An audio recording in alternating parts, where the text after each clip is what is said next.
Écoutez-moi très bien. Si vous laissez le Seigneur conduire votre vie, il vous mènera étape après étape dans votre destinée. Avant même de parler de résistance, comme j'ai dit ce soir-là, quand j'ai fini avec mon père spirituel, quand je rentrais chez moi, j'avais la conviction que j'étais là où je devais être. J'avais la conviction que Dieu m'appelait aussi à créer des vêtements. J'avais la conviction que le département de gestion des tenues auquel j'appartiens est l'étape de préparation par rapport à là où Dieu voulait m'envoyer. J'avais cette conviction-là dans le cœur et je suis rentrée chez moi. Le lendemain matin, je reçois un message. Parce qu'en fait, quand j'ai parlé avec l'homme de Dieu, pour ceux qui suivent la story time, l'orateur et tout, quand j'ai parlé avec lui, après notre échange, il était question que je parte à sa résidence pour prendre leur mesure, son épouse et lui, pour des travaux qu'il voulait me confier en fait. Donc, on a parlé de ça et tout, mais je n'avais pas le jour, je n'avais pas l'heure et tout. Le lendemain matin, je reçois un message de l'un de ses fils. C'était à 9h.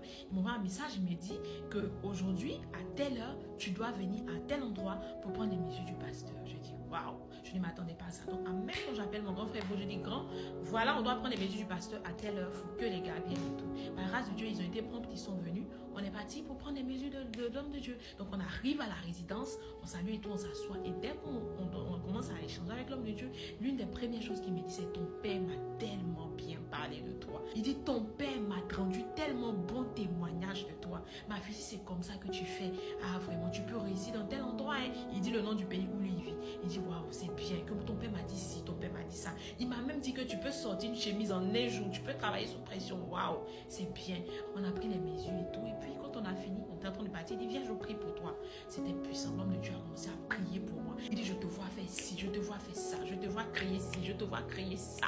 Je te vois être grand dans le domaine, je te vois. Il a déclaré. L'assistant même du couturier qui était avec moi, il a prié aussi pour lui. Il est tombé sous l'onction. Il est sur ma page TikTok. S'il a toujours TikTok, il peut venir témoigner en bas de cette vidéo.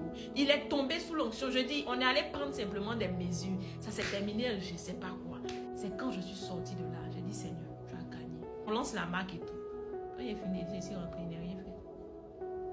Il n'a rien fait, mes amis. Je suis venue là, je n'ai rien fait. Il n'y a eu aucun passage à l'action. J'ai commencé encore à procrastiner. Mes amis, quand Dieu vous attend quelque part, que vous n'êtes pas en train de faire ce que Dieu veut que vous fassiez, il va vous résister. À un moment donné, je ne comprenais plus. C'est comme si tout était bloqué devant moi.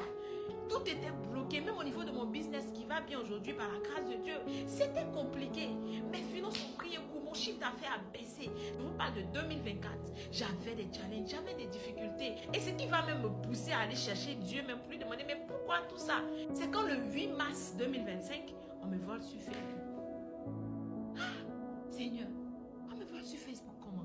Je vais prier pour une sista. Je prie qu'une sista qui est en train de procrastiner, une sista qui est en train de paresser, une sista qui est en train de reporter, de remettre à demain une chose que Dieu lui a demandé de faire, reçoive l'esprit de force et se lève maintenant pour passer à l'action au nom de Jésus. Si tu crois que c'est ton partage, mets-moi un amen dans les commentaires.